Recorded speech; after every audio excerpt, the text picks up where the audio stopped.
And I have really been looking forward to this discussion with Kim Nguyen, who is the founder and principal of Silver Scaffold. But I believe, and I could be wrong, Kim can correct me if I'm wrong, but Kim reached out to me when she was doing research for her PhD, or her doctorate. Uh, and I believe this research study, I love it when a researcher reaches out to me when they're in the middle of their research project. And I always say to them all, when you're done with this, we got to have you back on so you can talk about it. So I'd love to welcome Kim to the stage, and let's get to know Kim a little bit better. And then she actually has some of her study participants who we're going to get to meet in a moment. But Kim, before we meet your study participants, tell us a little bit about yourself, and then tell us a little bit about the the research that you did. And then I'm really excited for the audience to meet Jacqueline and Roy. Thank you so much, Steve, and thanks for having me and us. You have been a great supporter, and you got it right. I reached out when I was conducting my research or in the middle of my studies. And let me just back up and say the program I studied was organizational change and leadership. And you can pick whatever topic you want to study. So I knew I wanted to do something technology related. I was going to do something about lack of broadband access in rural Texas. But then I thought, are the broadband providers really going to build infrastructure based on my dissertation? I definitely wanted to do something that hopefully could impact and affect some change. And my mother lives in San Francisco, California. I live in San Antonio, Texas. And she was widowed in 2018, and I moved to Texas in 2018. And I just saw the challenges that she experienced with technology, and trying to help, my mother from afar is very difficult. So that was really when I decided that my topic should be focused on older adults and technology, and just to kind of explore, how do they use everyday technology? What are barriers that get in their way? And then what are recommended practices for improving their experience on technology? So really, it was those three overarching questions that my study asked. And it was a qualitative study. So I interviewed 15 older adults, 65 to 87 years, and they resided in California, Texas, District of Columbia, and Utah.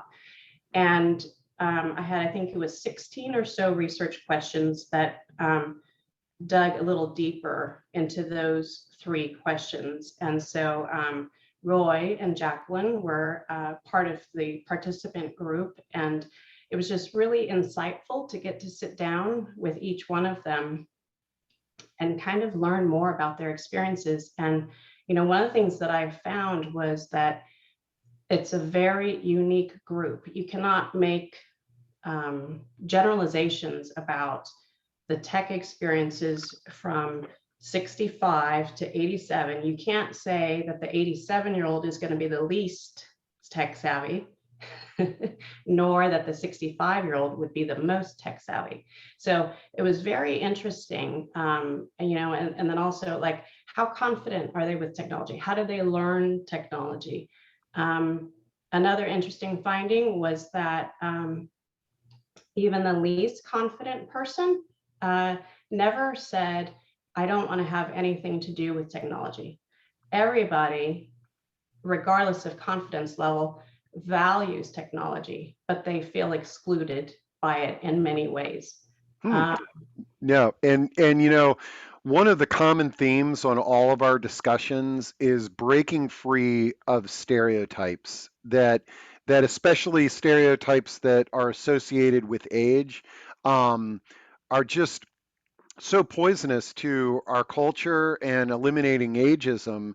And that was really one of the, on this topic specifically, is one of the things that I'm very interested in, because how many of us are sort of have heard somebody say, oh yeah, my mom, uh, she's older, she can't use a smartphone, like as though nobody who's over a certain age can use a smartphone. So yeah, I'm really really eager to dive into this.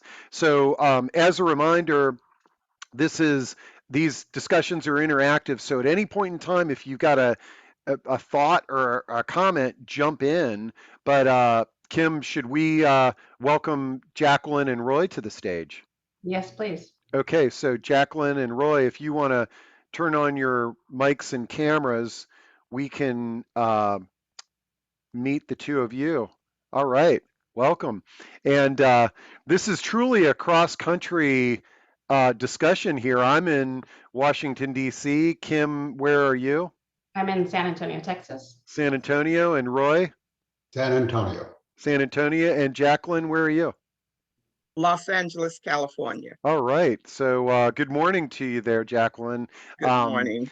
but Well, let's get to know the two of you a little bit, and then and Kim, you just jump in if there's any insights that you'd like to share. But let's, as they say, let's say ladies go first. Jacqueline, tell us a little bit about your background, and then we'll dive into this study. Yes, I was a teacher for 40 years. I did start out with computers back in the day when they had cards, and you had to have hundreds of cards to produce one type of program. And that was in the 70s. And I started teaching um, math, algebra 1, pre-algebra, and basic. And I have always been a hand-on type teacher. I had to know that I was getting across. And in 2020, March of 2020, school closed and we had to go virtual. Well, the only thing that I did on the computer was typing out tests, uh, sending out notices, and all of a sudden I was asked to set up Zoom and contact parents and introduce them. And I was just thrown out there, never giving anything on how do I do this Zoom? How do I set it up? And so that was for a Thursday to have it done that following Monday. Well, I missed it. I didn't know where to even start. And a teacher friend, he is in his 40s, he took me step by step, showing me exactly what to do and how to contact parents. And then the virtual books came along and the virtual test, and I could not oversee my students just to make sure that they understood what I was teaching. And that was a very difficult time because if a child said, I am not doing any work, then you could not do anything about that. And so in June of 2021, I decided it's time to retire because I had no control anymore. And that wasn't who I was. Man, what a story. And I think it's one that we've heard before. But first, this is a great opportunity for me to use the term that I like to use as an alternative to retire. I always tell people it's not retire, it's graduation. You just Yes, graduated to a different type of lifestyle. yes, I can tell, I don't know you very well, but there's no retirement. You know, no, so this is great. And Jacqueline, I know we're going to jump back into your story, but let's get to meet Roy Hooks. Roy, tell us a little bit about your background and where you're at. Well, I had three careers. First, I served 20 years in the United States Army, and I was an Army aviator, and as such, got exposed to a little technology, of course, communications and navigation. And I retired after 20 years in the Army, and I worked 25 and a half years with Northrop Aircraft Company. And on retirement from Northrop, I worked 10 years with the Executive Service Corps of San Antonio, doing pro bono consulting to not-for-profit organizations.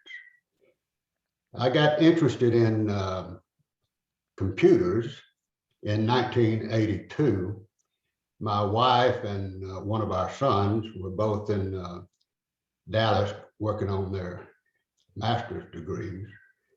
And at that time, of course, personal computers were not very well advanced, only a couple of years old. And typing papers, being very meticulous, my wife would type, and if she made a mistake, she'd yank it out and type the whole thing over again. Pretty tiring. So I bought a Commodore 64, one of the most famous personal computers ever. In fact, they made more personal computers still than any other manufacturer. A great little computer. But still had to figure out a way to hook up a typewriter to it or something. So I just got to tinkering around with it and sought a little help, and we got it rigged up so that that computer would work with a typewriter, and it just became a godsend to both of them. And then I was working with Northrop at that time, and I was a manager of corporate administration and services. And our bread and butter was producing proposals for business. And as Jacqueline mentioned, we were using old mag cards. They were pretty good to step up from regular typewriters. And having gotten my feet wet on computers, I began researching, and we first went to the IBM display writer. It was a massive machine with about a 12-inch disc that you would work. We thought it was great. Very rapidly, as the technology advanced, then we moved on into computers to do all of our graphics and word processing and such. And then working with not-for-profit organizations, I found that most of them, they great hearts. Their hearts in the right place. Unfortunately, a lot of them are not very well versed in business systems. So I was fortunate enough to be able to work with them and help them institute modern management with computers. Okay, this is great. Okay, now is the time, and the audience is going to cheer for me to shut up and pass the baton to Kim to tell us all about this research project. And I'll keep my eye on the questions and comments and jump in if anything seems relevant. Great, thank you. So I want to jump off of something that Jacqueline said, which was she talked about the lack of training that she had in terms of transition in the classroom. And I get it. We were in the middle of a pandemic. We still are. And, I think it was a crisis situation for sure, but that was definitely a finding as well, that there is insufficient training. One of the people I interviewed talked about how, you're sold the device, but then there's really no training at all you're kind of on your own once you get the device. So a recommendation of the study is to train both users and non-users. And then also there's the concept of a warm expert, which is essentially a trusted person whom the older adult would feel comfortable working with. It could be a family member, it could be a friend, a neighbor. But, I think it's a legitimate fear, right, that a lot of older adults might have related to phishing and fraud and so on. But definitely the feedback I heard from my study participants was not enough training. Help resources are hard to find. There is also a lot of assumption about people's understanding, right? There's a lot of technical terms and not a lot of necessarily understanding of where people are and their knowledge. So somebody that Roy and I both know had shared with me a story about how he was having some problems with his internet. And so he called and got support. But then the question was, okay, so now unplug your router. And he's like, well, which one is the router, right? So, even something as simple as labeling your modem and your router, and I know some people have fiber and may not need those devices, but, like having a label on things and just not assuming that everyone understands the technology. So those were some examples of things that I've learned and recommendations. So definitely more training is needed. Warm experts, train people who are both users and non-users. So for example, Roy, with his tech savvy skills, he'd be a great person to work with older adults. There was also some feedback that, we'd like to work with somebody who, understands that. I think sometimes instructions might need to be repeated numerous times. There was some research I came across that said in training programs, you might spend, and obviously everyone's at a different level, right? You'll have people who get it really quickly, but then for some people, it might take them longer to, understand how to compose an email and use their mouse, for example. Whoops, let me make sure I am unmuted here. Yes, I am. Okay. The okay. Well, on that warm support, and I like how you frame that. I've never heard it that way, and I also sort of feel like what we need, warm support could be helpful for all of us. I mean, regardless of our age or ability, to have somebody like that. But I want to, I'm curious if these came up in your studies, Kim, two resources that I want to share with the audience, and those are Get Setup and Senior Planet. Did any of your participants or are those organizations that were brought up in your study? They were not. Oh, Yeah, okay. they Let were not. me let me just share my screen real quick because I've been blown away at both of these organizations and received very positive comments from individuals in our community. So Senior Planet, it's seniorplanet.org, and as you can see, they're affiliated with AARP now. They offer just a wide variety of classes. Now, the ones that you see here are um, primarily related around activities, although this one here, IoT and entertainment. But this other group, I've been very impressed. It's Get Setup and it's Get Setup IO. But you can see here that a lot of all their classes are taught by seniors, by older adults, for older adults. They have small class sizes. They've come up with a formula that seems to really work. And so, like, look at this one here, Computer Basics, Keeping It Simple for Seniors, Gmail, Useful Things You May Not Know. They've got a virtual help desk where you can just basically log in and get assistance on anything that you'd like. but I hope folks in the audience, if you're not familiar with those, check those out.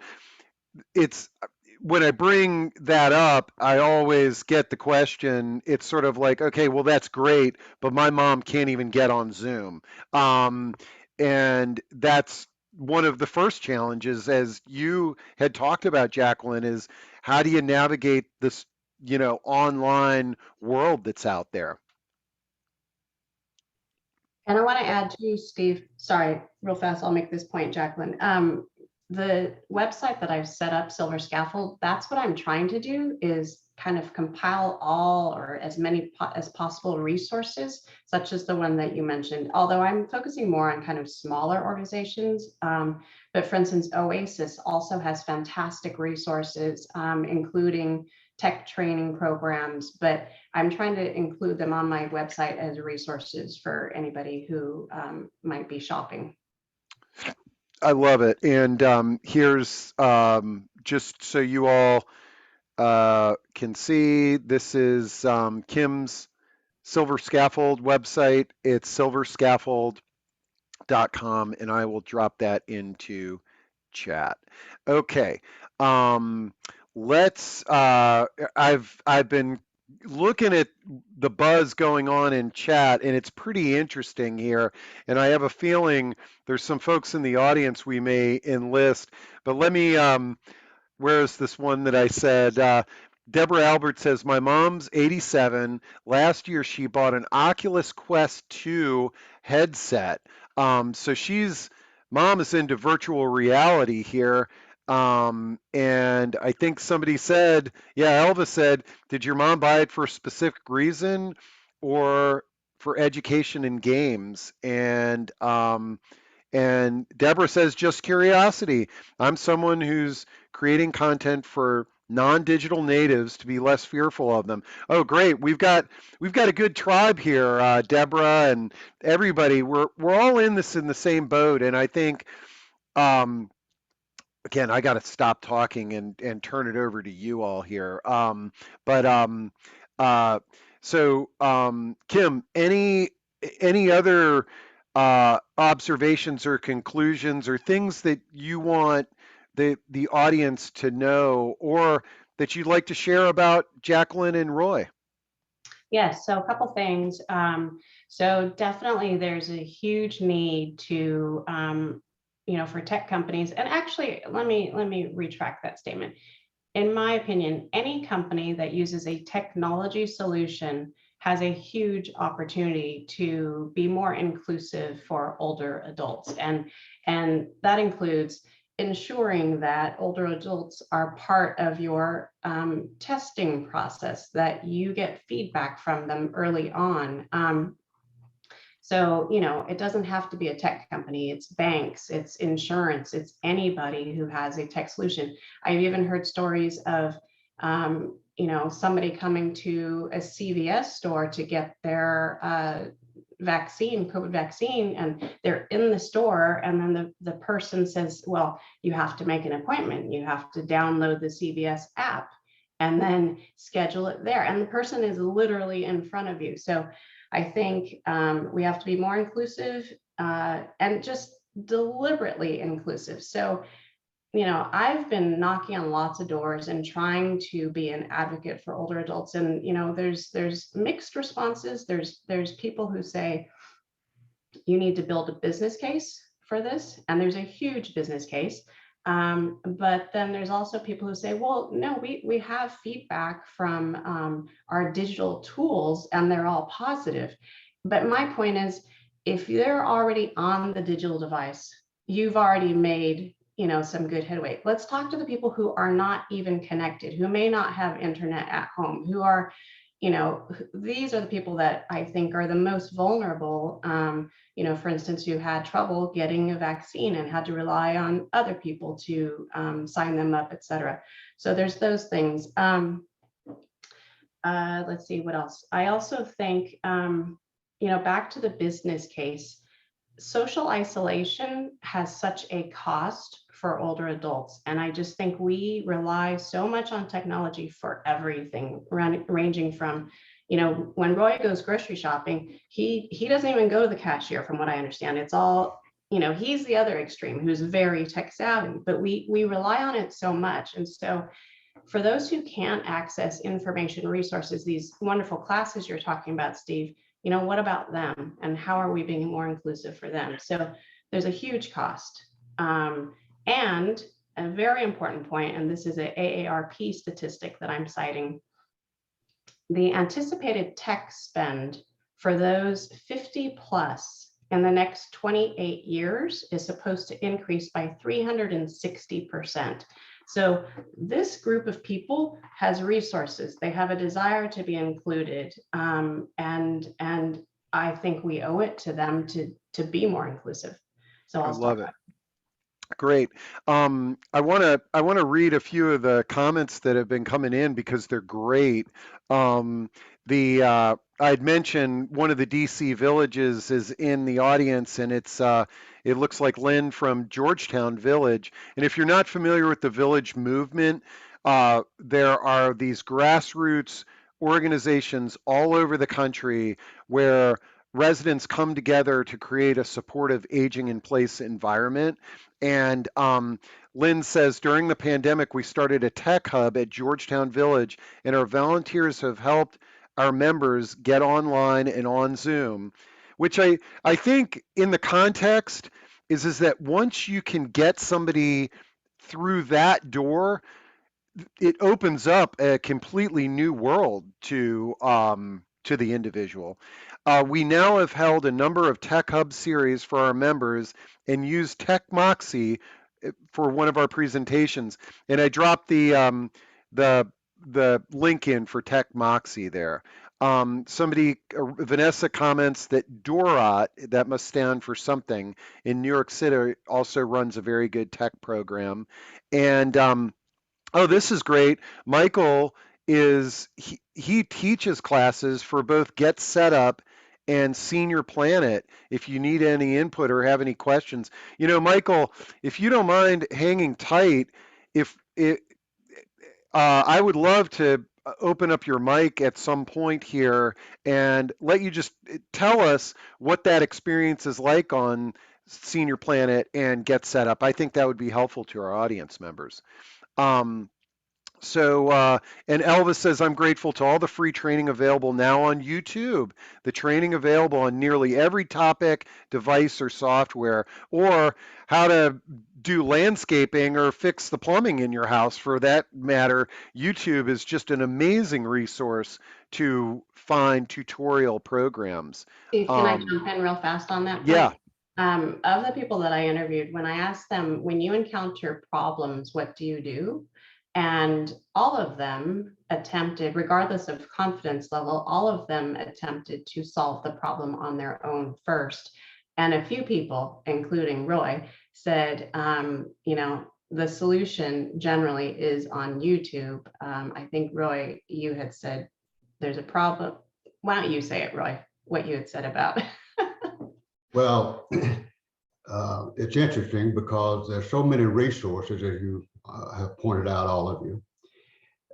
That's probably not the problem, the availability of resources. Everything that comes on your computer, your software, you know, all of Microsoft Office Suite has tutorials with it. So the issue is, in my opinion, is how do you get a person who has not been exposed interested?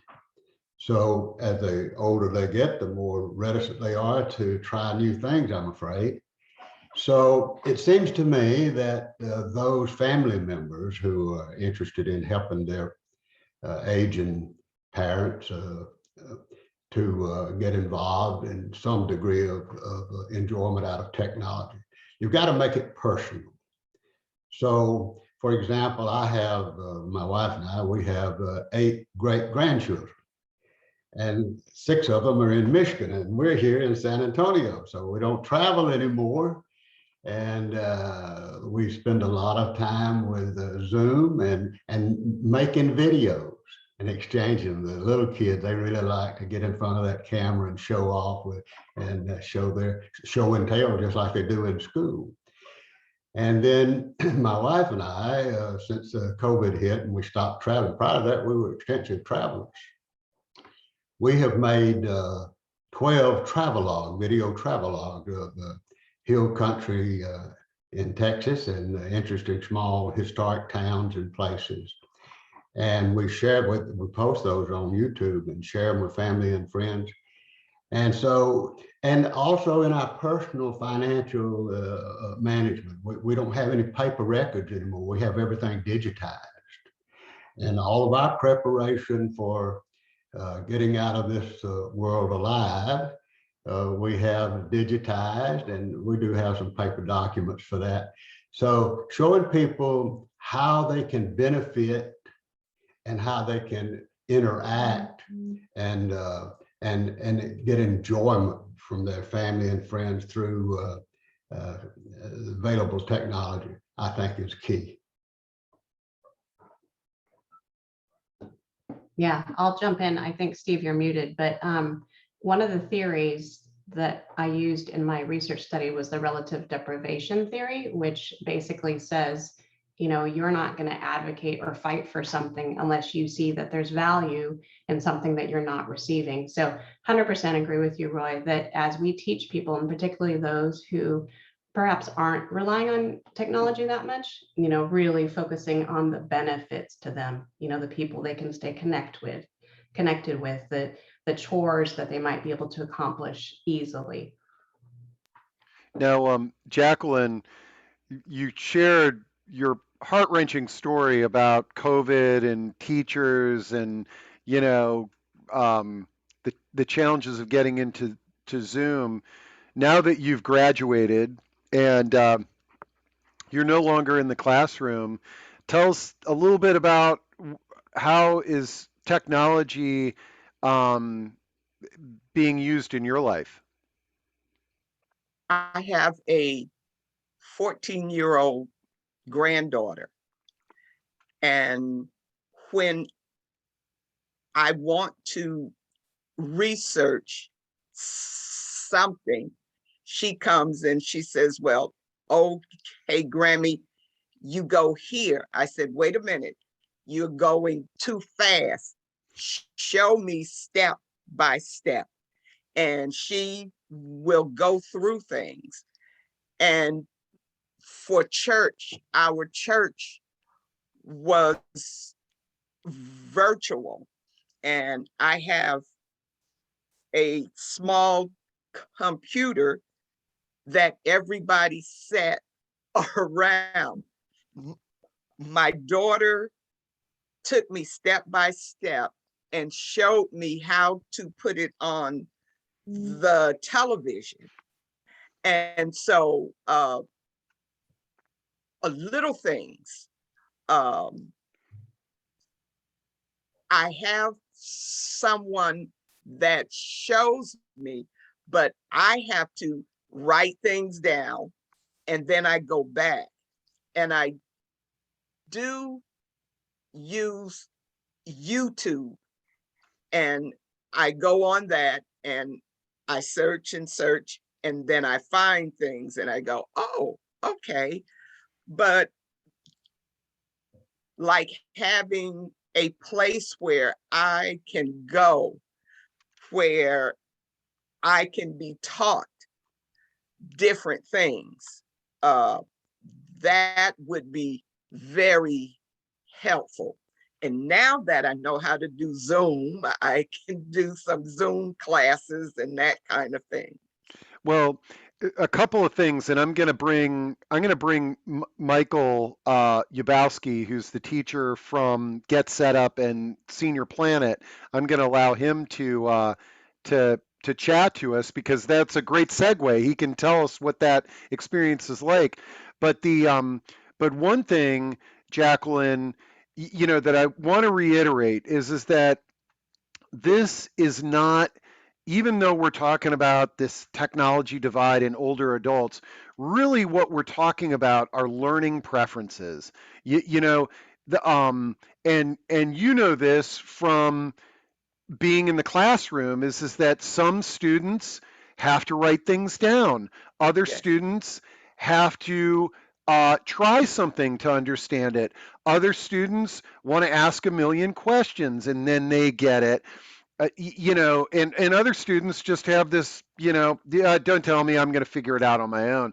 And I think one of the most important things about our discussion today that's coming to the surface is this is not an older adults thing. This is a human thing, is that we all have preferences for learning, and technology is one of those.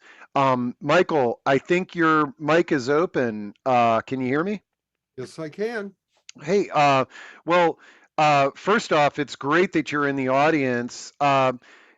It would be great if you could just share with us some uh, insights on what it's like instructing for Get Set Up and Senior Planet, and anything that can kind of contribute to this conversation on the digital divide.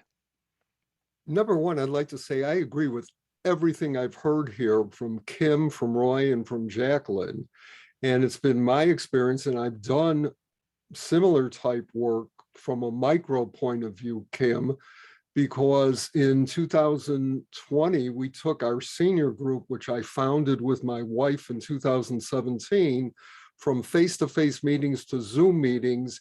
And we were just I was in awe of what they didn't know. Much like Roy, I got involved with computers out of college and then got my first PC in the 80s, not a Commodore, but an Apple clone, and then went to DOS because the businesses were DOS based. And I've been involved with computers for 35 years on a hands-on basis.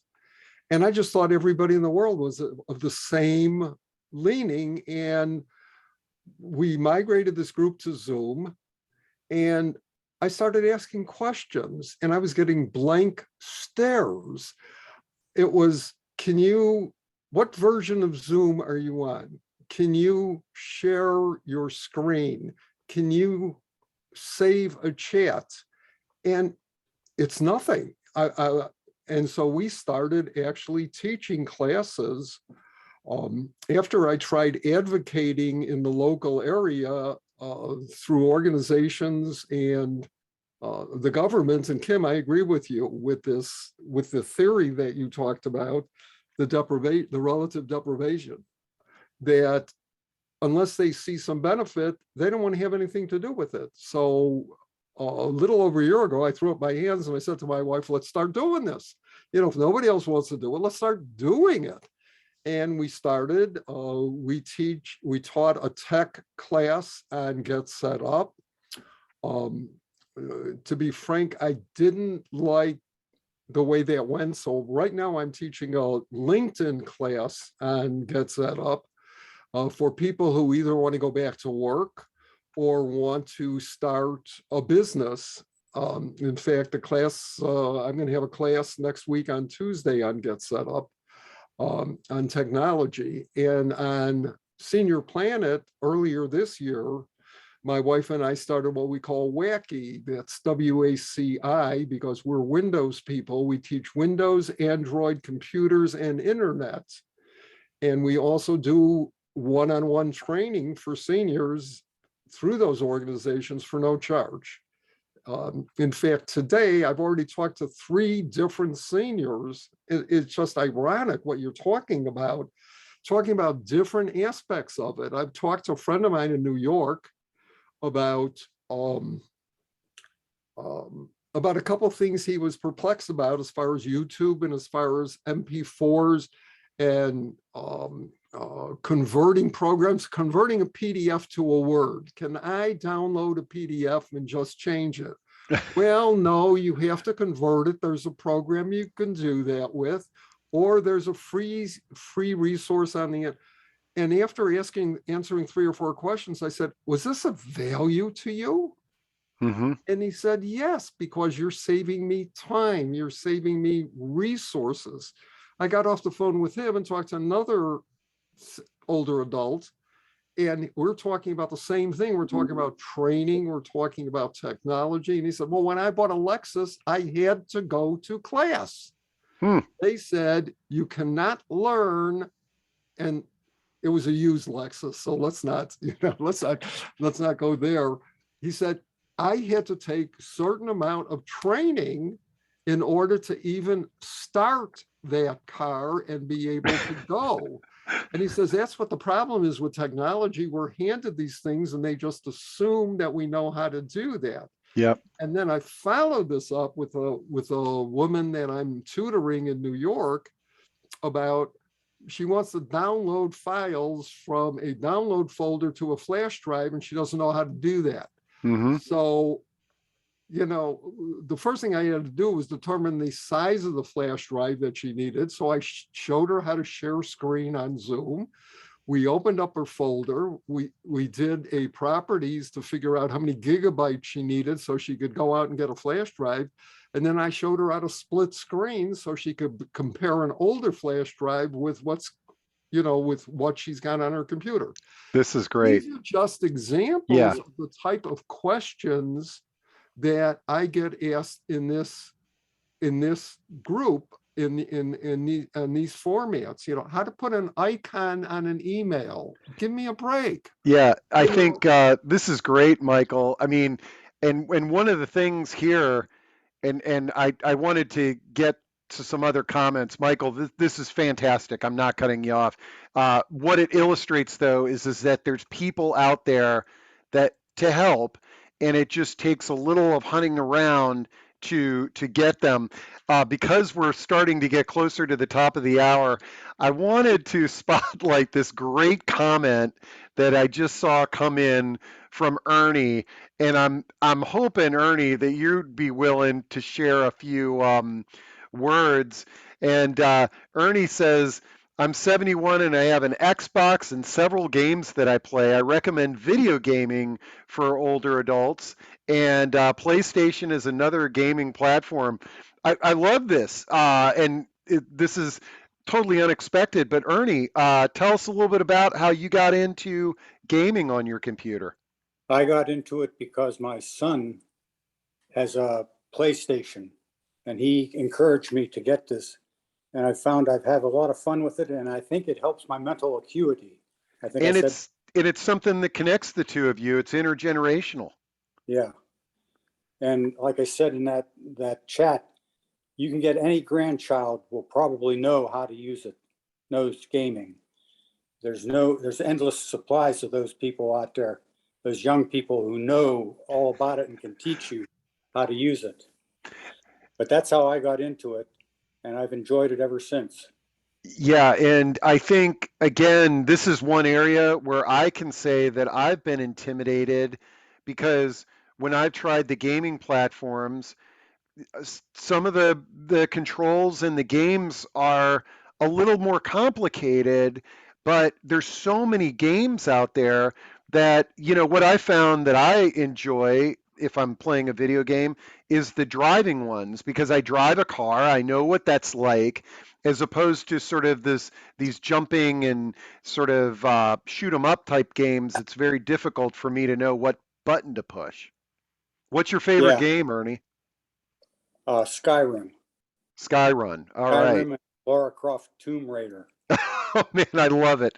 Okay. Well, I think we need to have another discussion here on just how video games are for all ages and abilities. So that two really great audience members there. Um, Kim, once again, I'm talking way too much. Jump in here with any thoughts or comments or things that you'd like to share with the audience. We love to hear you stop to talk, Steve. So please don't stop. 2 points I wanted to make. One is that I really believe that the challenge that we are facing in terms of digital divide for older adults, it's really a problem that we as a society face. And the reason I say that is we're all getting older, right? And so I have the pleasure of working with a Gen Zer, Kaylee. She's only 21 years old, about to graduate from college next year. But even at her age, she talks about how technology is moving so quickly, right? And like even at her age, not being able to keep up with all the new advances, all the apps, all the programs, all these things. And so I think it's something that I hope people can realize, right? It's not just a problem of the 50 plus group, it's a problem for all of us. So that's one point I want to make. And then also, I believe that ageism is kind of core to a lot of this, right? It's presumptions about older adults, what they need, what their abilities are, what they're interested in. And there's digital ageism from the standpoint of marketing, right? That how older adults are portrayed is oftentimes not very complimentary or flattering. So I do think it's kind of at the core of a lot of this. And so one of the things that I'm trying to do, and I mentioned Kaylee, is we are using social media and trying to just celebrate older adults. I'm trying to just get little video reels, interviews with them, asking older adults about, what would you say to your younger self? What do you like about getting older? Things like that. We're not yet with the stick approach of trying to say, older adults need to be included in your tech design and your tech testing and all that. Just at this moment, like celebrating older adults. Hmm. I That's love what it. I do. I love it. There's so many interesting audience members stories in our audience. I want to pick on Deborah Albert if she's willing to unmute her mic. Oh, Deborah, I just loved your comment about giving your mom or about your mom using virtual reality. Um, can you elaborate on some of the things that the Oculus headset and virtual reality uh, that she's using it for? Actually, she doesn't have a lot of time to use it because her husband has a pretty bad case of dementia and she's spending a lot of time taking care of him. But she's always been, to use an old-fashioned term, very with it. And lifelong learner. She became a lawyer at the age of, well, she went to college. She was, a typical woman of the 50s, married right after high school, went to college at age 36. I think went to law school at 40, became a partner in her law firm at 44. A real go-getter woman. And I'm constantly talking about, wanting to bridge the digital divide between people who are less tech savvy than those who are. And I'm hoping to launch a company actually that will be a platform for content for that. I'm building it now. But I'm always talking to her about it. And she keeps yelling at me that I didn't buy a portal. And she just decided to get it because I talk about the metaverse and Web3, and she's always asking me questions about it. She goes to lots of lectures. So And she's my just sister, her she's just a lifelong profile. learner. Yeah. Yeah, her profile, and this is something for us all to be aware of is that a curious learner, whether they're 13 or 103, is a curious learner, and they're gonna go through the rough and tumble of learning anything. I think, Kim, to your point, it's great that we're spotlighting some of these great examples, but one of the other things we've got to put our thinking caps on is, okay, it's that person that's hesitant. How can we get them going? And um, man, no, this is great. I tried the virtual headset for the first time, Deborah, and I was absolutely blown away at how Mhm. at the perspective. It's mind blowing about where it's going and how pervasive it's actually going to be. I mean, when you think about business and life in general, I mean, the old adage, history repeats itself. It kind of does. It's just at a different level, at a different sort of dimension. So everything that we experience in our world today will be happening in some form or another in the digital world. And that's a fact. And I think what you just said a minute ago was hugely important about getting people who are afraid of it to not fear it and to want to learn more about it. That's a huge issue. And I guess it's, organizations like yours, Steve, that are helping to kind of mitigate that. I love it. I love it. Thanks so much, Deborah. And that is a great segue to Mary Busey's comment. She's attends a lot of our discussions, and this is great. I'm just going to read it verbatim because it's good. I wore out a lot of shoes dragging my feet about getting into the computer age. Eventually, I realized that since I'm hoping to live to an old age, I needed to get with it. I learned to do what I want, but introduce myself as a techno dinosaur when I call in for any kind of tech support. It generates a chuckle and a lot more patience. And that what a great solution there is that I think if you can have fun, if you can show the folks that you're talking to that you can have fun with yourself, and hey, look, buckle up, buddy, because I'm going to take notes. It's going to take a little bit of time, but we're going to have fun doing this. um, that approach, thank you, Mary, for that approach. Now, again, what we want to do, because ageism is something that oftentimes older adults are the worst purveyors of ageism. So one thing, I like the idea of techno dinosaur in that it, none of us are really dinosaurs, okay? But as opposed to, hi, yeah, I'm 85, and I'm not very good at computers. Like you not inserting the age in there and just having fun with it is great, and it's it's better for ageism. Okay. um let's see. Mary, Mary, you're 83. Yeah, yeah, but okay, all right. Okay. Oh, Carol Silberman says, I always start off, think of me as your grandmother. That's another great approach, because, yeah, oh man, great ideas, folks. Okay. Well, shoot, we got 3 minutes to the top of the hour. I want to thank everybody in the audience, but I want to thank our three panel members, and I want to give you all the opportunity to make a closing statement. And I think we got to have more discussions like this. Kim, would you like to lead that off? I'll just quickly say thank you, Steve, for having us. Thank you, participants, for all your questions and input. What I want to do is follow up on some of these resources that you listed here and get them on my website, because like I said, I want to help promote all these services that are available for older adults. And thank you. Yeah, and Roy and Jacqueline, thanks Well, so I much. just like to say that in the words of the ancient philosopher Terence, nothing is so easy but that it becomes difficult when approached with reluctance. Very, very good. And Jacqueline, any words of wisdom you'd like to share? You never get too old to learn something new. And I am learning while I am here. I was writing down things.